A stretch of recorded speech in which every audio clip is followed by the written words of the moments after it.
Na bueno, partner, ano tong nabasa ko kanina, sinasabi ng mababang kapulungan ng Kongreso, meron na silang Pleasant Detention Center. Awaits religious leader and alleged rapist Apollo KULB0L0Y. Saan news yan, partner? Sa news, alleged rapist. Kaya nga eh. Anong news yan? Sa Inquirer. Talaga naman pinagkadiin-diinan pa yung alleged Oo, alleged. Rape. Binabasa ko lang ha, partner ha. Partner, tut na lang. Tut! Rape, tut! Oo, alleged put. Pangit ang tunog mo, partner. Ulitin mo nga. Parang may kasamang Parang amoy. put! Parang may kasamang amoy na partner. Nako. Leader and alleged put.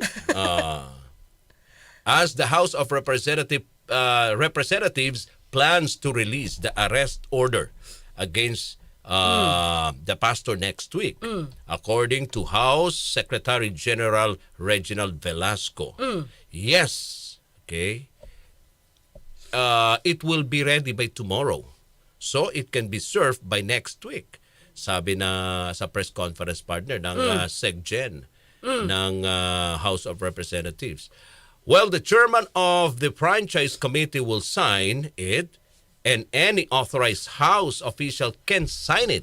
So it's either the speaker or me or who can sign the warrant of arrest. So pending pa yun. That's why we will release it probably Monday or Tuesday.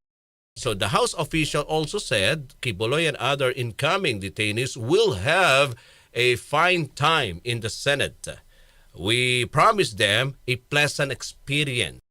These rooms are air-conditioned and accessible to the relatives of the person in detention and to the media whenever necessary. So may press conference room. You can monitor their stay and hopefully they will enjoy it here. Parang nasa hotel lang. Oo. Di ba? Teka lang. Kasi pag detention, pagkatapos, ganito yung aircon. Di ba? May pang room for press conference. Pero partner, di ba si Pastor KULB0L0Y, meron siyang 50 din? 50 din? Guards, security? partner, security. So, definitely, gusto rin ba sumama ng 50 security na ma-detain? Sa loob. Diba? Pangalawa, partner, meron siyang daily dietary requirements. Kaya bang ibigay ng house shoe? Di ba para sa lang yon? Sa Senado. Pero di ba? Yung kondisyones na yon. Oo, pero di ba? Yun pa rin. Meron siya.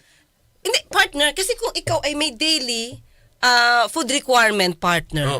At mahalaga yun sa iyong kalusugan. Yun din dapat ang hilingin niya sa house. Kasi ito lang kinakain ko. Hindi ako pwedeng kumain yan. Ito lang kinakain ko. Pero yun ay partner sa hearing naman yun. Oo nga, partner. Sa Pero kung hearing. ikukulong nila, paano itong papakainin? So wag na, kasi kung yun ang... wag na ikulong kasi mahal. Oo, mahal. Gastos pala. Diba? Nako. Gagastos pa dyan pala yung taong bayan. Kaya, lang. Ang daming nagugutom, partner. Oo, di ba? Ang nakakaalam dito sa house, partner. Di ba? Na sila, nag-motion na ma-issue ng warrant. Di ba? Nag-motion itong si Congressman Pimentel. Diba? Si Congressman Pimentel ang nag-motion. Kasi nga, sinasabi niya na parang hindi nagginalang yung house. Kumbaga, ilang beses na siyang pinagbigyan, diba? Ilang beses na siyang pinagbigyan, napapuntahin, hindi naman sila gumagawa ng anumang aksyon, pero nakikita nila, partner, na binabaliwala yung house. I move to cite for contempt Pastor KULB0L0Y on the ground contempt. Alam naman natin, Atty. Topacio, kahit na sa'yo, naniniwala ba kayong sisipot si Pastor KULB0L0Y? These are just delaying tactics. Ang motion ko, iba na yung mga tanong, may legal counsel pa. Let us first act on my motion. Yes. We are already almost 1 hour, but we have not yet acted on my motion. Thank you, Chair. Hearing no objections on a unanimous vote, the Honorable Pastor KULB0L0Y is cited for contempt.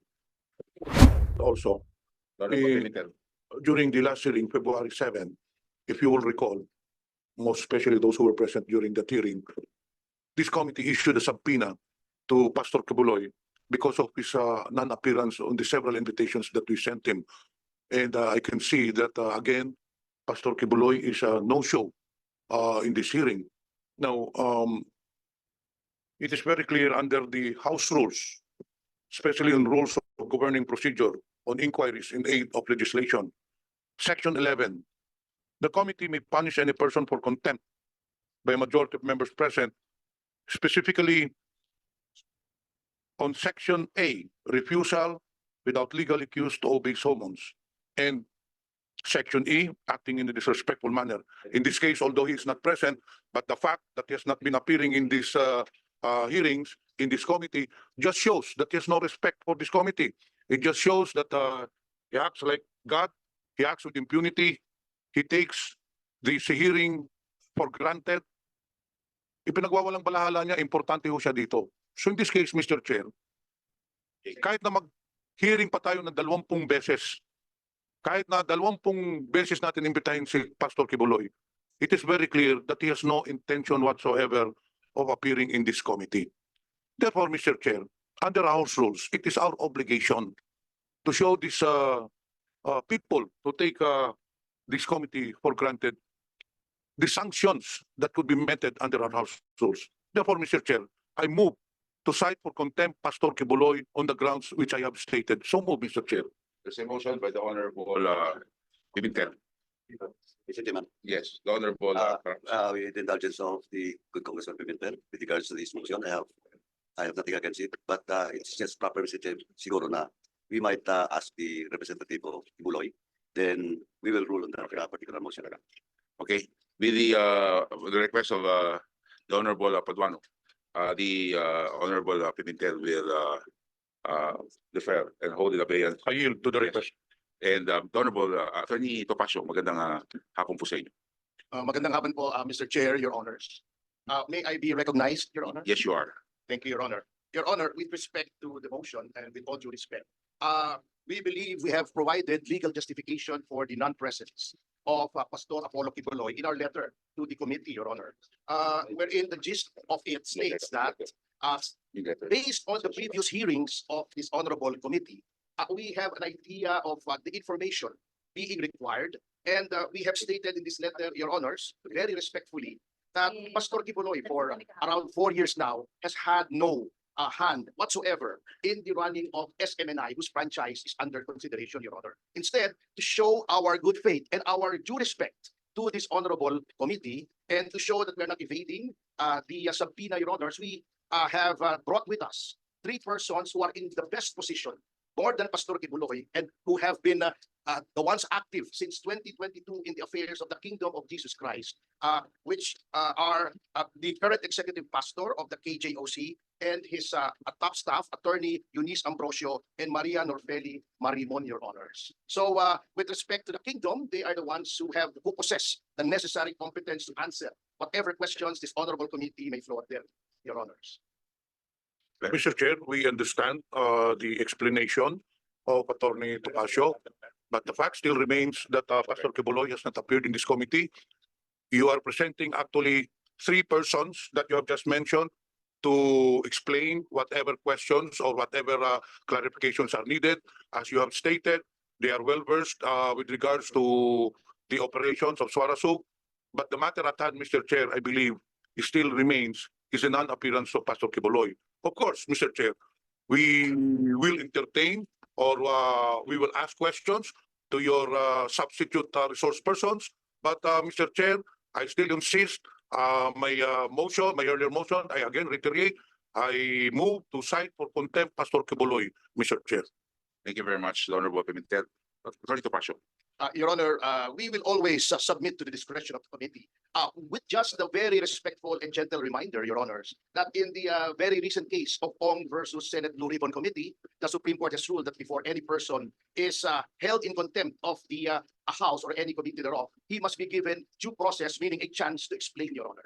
We are just invoking this right on behalf of Pastor Kibuloy because our constitution itself states that the rights of persons invited to congressional hearings should be respected, Your Honor. That is all that we ask, Your Honor. Nothing else. Thank you, Attorney Topacio. Just for the information of everyone, Pastor Kibuloy has been invited as far back as December. Several invitations has been given to him, and he has not appeared, which prompted the Honorable Pimentel to he filed a motion for him to for us to subpoena Pastor Kibuloy because of his non-appearance in previous hearings. So I think as far as due process is concerned, we have complied with this. As a matter of fact, because of his absence, I'm so familiar already with Attorney Mark Tolentino. Okay, and I'm of course the idol of everyone, the guy that invented the rules of the House, the Honorable Rolex Suplico, who is also here, who I used to read in the newspapers when I was in elementary.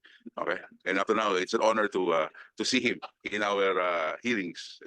That's why ako po as far as pagiging due process, matter of fact po, marami pong mga katanungan, marami pong hindi masagot, at lagi po sabi hindi na kaya sagutin. No? And which really, I think mahaba naman po yung proseso na binigay po namin para po sa kanyang pagpunta ko dito. At kami naman po ay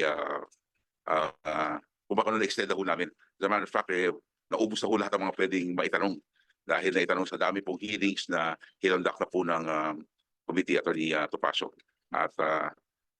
And this can be, I think, Attorney Suplico would attest to this, no? Na talagang we were very patient at lahat po ng pamaraan ay binigay po namin sa kanila. So, maraming salamat, Attorney Topacio. Wala na po kayong i-manifest. May tanong lang po ko. Alam ko, pwede po ba akong magtanong?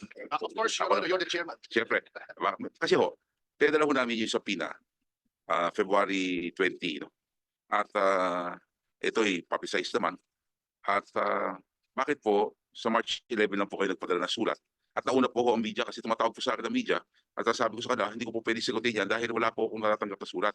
True enough, check yung records, natanggap lang po namin yung sulat nyo kahapon, March 11. Tapos may amended letter at March 12 today, umarap po yung isang abogado ninyo. So, why did it take you so long to write us that letter? Kasi po, hindi po ako involved, Mr. Chair, doon sa previous mga hearings. So, nireview ko pa po yung video ng mga hearings para mapagtanto ko po kung ano yung mga maaring itanong based on the trend. At yun nga po, coupled with the fact that Pastor Kibuloy has been out of the day-to-day or even the general operations of SMNI or Swarasug, Your Honor, because he has decided to concentrate on purely spiritual matters, ay lumiham po kami. Yung unang liham po kasi, pasensya na po kayo, we meant no disrespect to the committee, Mr. Chair. Kanya lang, noong ibibigay na po namin dito, napansin po namin the typographical errors lang naman po, kaya ni-revise po namin. Which was received today. Yes, Your Honor. Yes. Typographical errors lang po. So that's why the first letter we received March 11, the second letter we received today at the day of the hearing. Opo, maybe. Yes. Pero it's basically the same, Your Honor. We did not want to spring any surprise. It's just a typographical errors, Your Yes. Honor. Thank you very We apologize because of the a tight schedule of this representation. We profoundly apologize to the committee and to the chair. Thank you very much. Thank you, Your Honor. Before I continue, the chair will recognize the Deputy Speaker, the Honorable David J.J. Suarez. Welcome, sir. Thank you very much. The Honorable Franz Pumaren is recognized. Thank you, Mr. Chairman. Address lang pong question kay Attorney Topacio. I'm quite baffled no, dahil he mentioned that kaya hindi pupunta dahil wala siya doon sa day-to-day activity, yung pagpapatakbo ng SMNI, hindi niya alam. In fact, there are 3 resource speakers that can answer that.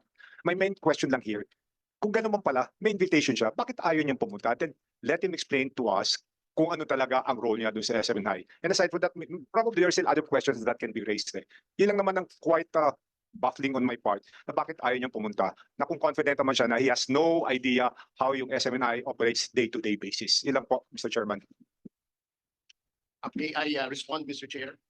Actually po, at wag niyo na pong sisihin si Pastor, ako na pong sisihin niyo, Honorable Franz Pumaren, sapagkat ako po yung nagpayo sa kanya. While the details of the advice may be covered by lawyer-client privilege, ako po yung sabi kay Pastor na since ang nakikita ko po sa trend ay tungkol naman sa alleged violations ng prangkisa ng SMNI, ay since wala naman po kayong kinalaman at ang inyong titulo na honorary chairman ay purely honorific, as the name suggests, sabi ko, upang hindi naman, paipakita naman natin na ginagalang po natin yung proseso ng kagalang-galang na committee ito, ay tayo na po magdala ng mga tao na maaaring makasagot dun sa mga yon. Ngayon po, I want to take this opportunity with the kind indulgence of my congressman in Parañaque, the chair.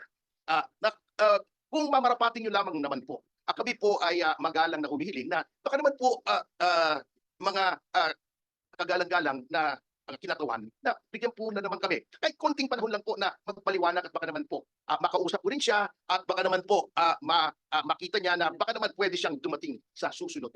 Konting pagkakataon lamang po at rest assured that we will be prompt in our response, Mr. Chair and members of the Honorable Committee. In fact, I'm scheduled to meet with him tomorrow, Your Honors, if I may inform this Honorable Committee, and I will advise him accordingly.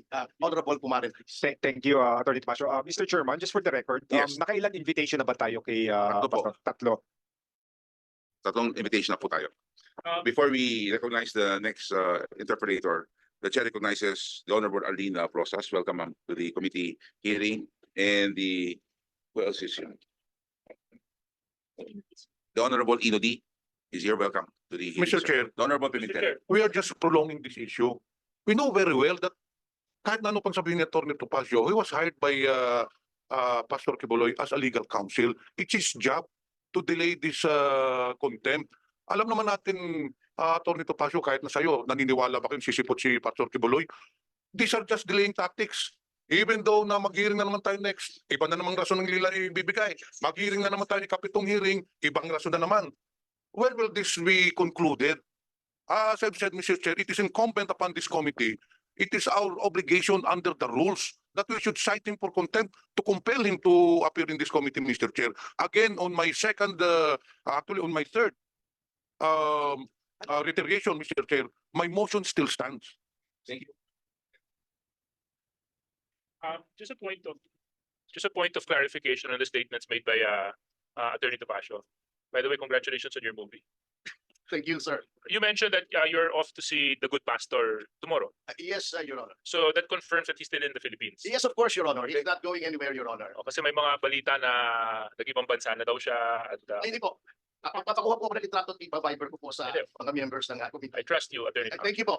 I So, appreciate that, sir. Yun lang, I just wanted to reiterate, Mr. Chair. We've been having this hearing since December of last year. November of last year. So, long playing album na po ito kasi November, December, January, February, March, I think. This can already be part of the Guinness Book of World Records as one of the longest hearings. This just goes to show the leniency and the patience the Committee on Franchise has afforded to SMNI, to SWARSU, when it comes to complying with requests that have been forwarded to you. So, on his- Recognize. Before we will have to go on the vote soon. No? I'll just ask Yes. Attorney Gutierrez, the proponent of the bill. No? Yes, Attorney Mr. Gutierrez. Chair, just to add for the point, no, just for the consideration of the body, because I agree with what Congressman Pimentel mentioned that the contempt order that we are considering could be based on sole absence alone. However, I would just like to add for our consideration as a body that there are still material questions as to 2019, 2020, and 2021, which I believe would warrant the attendance. Now, his choice not to attend on the presupposed trend that they already know what we would ask, I would have to share my skepticism po, no? Because precisely, as I mentioned, we still have material questions during the duration of his being executive pastor. So something lang po for the body to consider. Thank you, Mr. Chair. Thank you. Mr. Chair.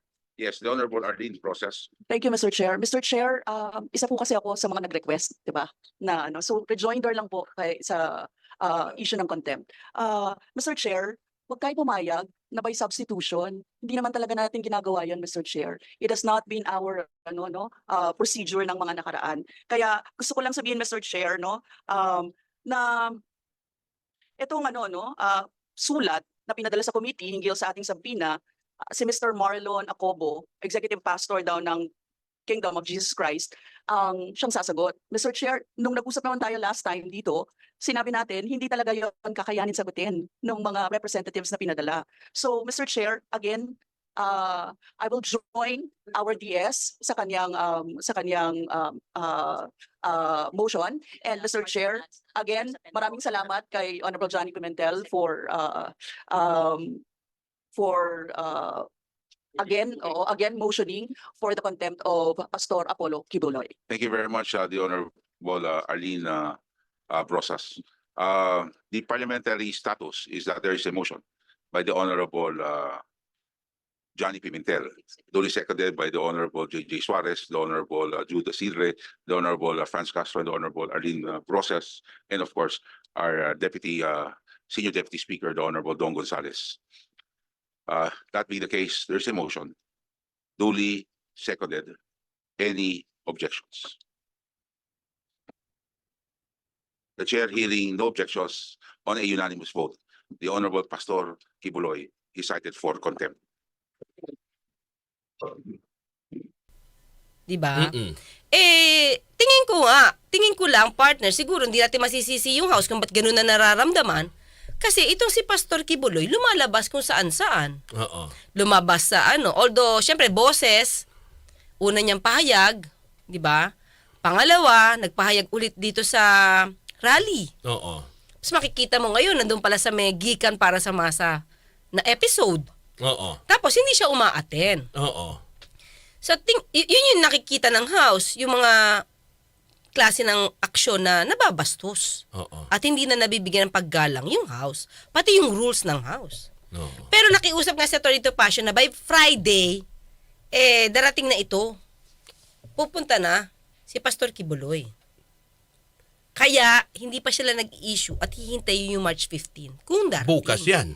Oo. Diba? Na pero, sa tingin po ninyo, darating kaya? Oo nga, tingin niyo ba mga kayubi Oo. darating? Kung sa... di ba? Diba? Ayan, umiinis si Maylin. Angela. Kasi sabi na, request nila rito, pasalitain daw si Ma'am Angela. Oo nga, Ayun. Angela. Sige, go. Sa tingin Nagsalita mo? na. Hindi, di ba? Hindi. No? Kasi, isa sa mga kinakatakot niya talaga, partner, Oo. yung warrant of arrest niya na na-unseal na, di ba? Sa korte sa US. Sabi nga, bakit katatakutan? Wala pa naman extradition. Hindi naman siguro siya ibibigay agad-agad ng ganun, partner, di ba? Yun. Pero, siguro ayaw niya lang talaga makita yung whereabouts. Pero partner, nag-i-invite siya na ibang vloggers sa niya. Sa KOJC parang office or doon sa headquarters. Mga vloggers. Tapos? So, nandito pa siya sa Pilipinas. At kinokontent yun? Kino-content siya. Sino, Pastor? Yung kaibigan natin.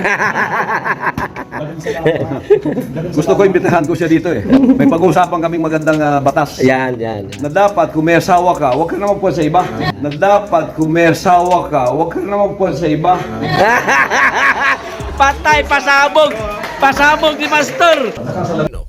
Kasi nga yung gigan kasama para sa masa, kailan lang yung Sabado-Linggo, maabot ng... Kasi ang pangalawang tanong ko din dyan, partner, what if, gaya sabi nga ni Ma'am Angela, pupunta ba? Hindi. O kung hindi talaga pupunta, so ibig sabihin, sa Lunes, next week, Monday or Tuesday, gaya ng binabanggit sa balita, na isisilbi na nila, isa-serve na nila ang warrant. Kanino nila, alam ba nila kung nasaan si Pastor? Wala, magiging wanted lang siya, partner.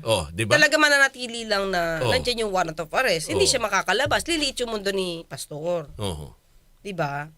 Yun yung mangyayari kasi serve sa kanya. Kung di siya makita, nando pa rin yung warrant. Yun. Sa ngayon, nakikita ko talaga, lumiliit yung mundo ni Pastor Kibuloy, di siya nakakalabas.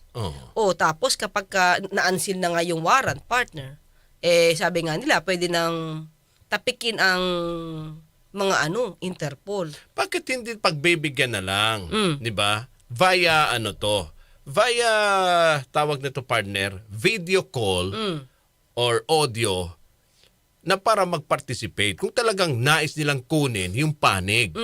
Okay? Parte naman yun ng due process, partner, di ba? Na para bigyan ng pagkakataon na para pasalitain ang tao. Okay. Ito Parte siguro, ng karapatan niya ito siguro yung katwiran, partner. Oo. Yung ibang tao nakakarating. Oo. Yung ibang resource person nakarating si Atty. Pasio. Nakarating si Marlon Acobo, yung Okay. executive pastor ng KOJC. Nakarating yung mga ibang lawyers. Oo. Bakit hindi ka pwede? Oo. Bakit ka naman bibigyan ng special treatment kung dapat pantay-pantay lang naman ang pagtingin sa inyo? Oo. Yun lang yun, partner. So, pag pinagbigyan si Pastor Kibuloy, Oo. na Zoom lang tayo or videocon, Oo. lahat ng tao na nasa Pilipinas, yan din ang gagawin. Oo. Ay, hindi na ko atin, mag-video ko na lang tayo. Bakit? Oo. Si Pastor Kibuloy, pinagbigyan nyo, bakit ako hindi? Oo. Ganun na mangyayari. Diba? Oo. Kasi, hindi ba po pwedeng i-consider, 'di ba? Yung mga binabanggit ni Pastor, 'di ba nung una na may ano nga partner, Threat? medyo delikado nga yung kanyang buhay ngayon. Partner. Oh. Lumalabas nga siya sa ibang vlogs eh. So, paano niya ma-justify? Pero Yung lumalabas siya death threat? sa vlog partner, doon lang siya sa kung saan siya nagtatago ngayon. Hindi naman siguro yun sa ibang lugar. Nasaan ba kasing death threats? Oh. Nasaan kasi? Paano mapapaliwanag yan? Oo. Ito lang yan, partner. Ito lang. Sige, death threats tayo. Sige, Oo. pagbibigyan kita, death threats Sige, tayo. sige. Partner, tandaan mo. Noong nangangapa niya si PBBM, may nag-death threat. Kung joke man yun or wala. Oo. Na-trace agad ng NBI yun, di ba? Oo. O ito, sige, nasan yung death threat? Patrace natin kung talagang meron. Mhm. Matatrace naman yun eh. So, show it. Para ma-justify mo na dapat hindi ka lalabas niya sa lungga. Na pinagtataguan mo. Kasi natatakot ako sa aking buhay. O ipakita mo muna nasaan. 'Di ba? Kasi kung may mga nasa phone yan, sa email yan, kung anumang klase, patrace. Di ba partner? Yung bomb threat, may nag-email lang, nakita na NBI yun natitrace. So, hindi naman pwedeng hindi matrace na NBI yan. Pakita mo lahat yung mga death threats na binibigay sa'yo to justify na totoo may death threats. Oo. Paano kung wala naman talaga? Di wala ka rin mapapakita. Walang iimbestiga ng NBI. So now, kung wala kang mapapakitang ganung death threats, how can you justify the fear? Oo. Kung wala kang mapakitang death threats. So, kung wala kang mapakitang death threats, kailangan mong umaten physically dun sa house for the hearing. Pero kung may ebidensya siyang maipapakita dito sa mga mambabatas, pwedeng i-consider yun. Okay, pakita niya lahat. Oo. Pakita niya lahat. O anong iuutos ngayon ng house? Oo. Iuutosan si NBI. Trace to. Okay. Delikado yun. Mhm. Baka merong maging fall guy. Diba? Baka naman hindi. Patrace! Kung totoo yan, partner. Sabi ko, nangangapa na si PBBM. Talaga may death threats na nahanap eh. Ito pa ba? Si Pastor KULB0L0Y pa ba yung hindi nila aalagaan? Pastor yan. Appointed son of God. Pababayaan ba ng NBI? Of course not. Diba? Nasa na muna yung death threats mo? Kaya sabi ni Univert, kung mayroon ngang death threats, dahilan lang niya yun para di siya dumalo. Meaning, fake siya na anak ng Diyos. Takot. Sabi ni Car Ops talaga. Car Ops, Car Ops. sabi niya na. Oo, hindi kami ha. Binabasa ko lang rito yung mga yung mga comment. Mga comment, partner. Dapat kunin niya bodyguard mga pro-KULB0L0Y na senador para safety siya. Or pwede naman siguro closed door meeting, closed door partner. Executive session? Oo. Kung i-request niya, okay. Ang executive session kasi, partner, normally ito ay inaalaw kung ito ay may issue na maaari makaapekto sa security ng bansa. Sa security ng bansa. Baka hindi mag-fall doon yung pag-request. Diba? Yun. So, tingnan natin kung a-attend siya. Kasi the way I see it, pareho kami ni Angela, mukhang hindi siya a-attend. At ready siya with that. Kasi partner, kapag nadinig mo kasi si Pastor KULB0L0Y sa ibang mga vloggers, wala siyang pinapakitang fear. Pinapakita niya pa yung tapang niya. Hindi ko masyado nadinig kung against the House, but more on against Senator Risa. Pinaparinggan pa niya si Senator Risa na hindi mo makikita yung kababaang, sa akin ito nakikita ko mga kayubi. Hindi ko nakikita kasi yung kababaang loob ng isang appointed son of God na supposed to be kapag ikaw yung the Messiah, ikaw yung pinakamababa ang kalooban. Hindi ko yun makikita sa kanya. May meron pang hamon. Parang naghahamon pa siya na, you cannot do that to me. Parang ganon. So, hindi pwedeng ganon eh. Kaya siguro, nasasabihan siya sa house, na hindi niya ginagalang yung house kasi nakikita sa kilos niya. Pero 'di ba nabanggit mo nga kanina partner, sinabi na ng kanyang legal counsel, 'di ba ni Attorney Topacio na darating sisipod bukas. So ano pala 'yon ang yung binabanggit niya. Kung pag yun dumating naman, partner, lagot si Angela. Mali yung kanya. Prediction. Kasi ginaya ko lang siya. 'Di ba? So mali siya. So kakampi ako kay Tony Topacio pag dumating 'yun. Sabi ni Mama, hindi na talaga ako babalik rito. Di ba? Ay, nako. Ito po, sino ba itong mga Roderick ng Roderick sa akin? Sabi ni Joe Anthony Ventura si Roderick, saan nyo ba nakuha ang pangalan na yan na Roderick? Rod ako. Ay, nako. Bakit yung isang kasama nyo na babae na maganda, bakit hindi nagsasalita? Face reveal ka, pakisabi. Sabi ni Joe Anthony Ventura. Okay, partner, ito naman sa akin. Okay. May nakita ka ba? Mga kayubiha, kasi hindi ko to nakikita. Parang mas maraming kasangga si Pastor KIlB0L0Y sa Senado kaysa sa House. Tama ba ako? Tama. Correct, partner. Walang umakyat na congressman sa stage nung nagkaroon ng prayer rally? Wala akong nakita, no? Di ba? Ito ang napansin ko lang sa prayer rally nila talaga, partner. Umuulan. Partner. Umuulan ng mura. Nadinig mo ba yung partner? Sino kinakatakutan mo dyan? Sino binabasa mo dyan? Ayun. Hindi kasi sa akin ganito. Sa prayer rally, parang wala akong nakitang congressman. Pero ang nakita ko mga senador, Robin. Okay. Senator Bato. Senator Bongo. Pero yung iba hindi na, no? Kahit yung ibang mga kalyado nila, no? Wala. Yung ibang senador kaya, umiiwas na rin sa kanya. Kung kasi dati pinag-iisipan natin, ay ito kakampi, ito si ganyan kakampi. Hanggang sa muli magkita, magkarinigan tayo. Ako po sa Tony Clicas, nagpapalala, huwag tulugan ang inyong karapatan. Samahan natin uli bukas ang ating nag-iisang abogada ng bayan, mga kasama sa pagtalakay sa mga usapin na may pakialamang taong bayan.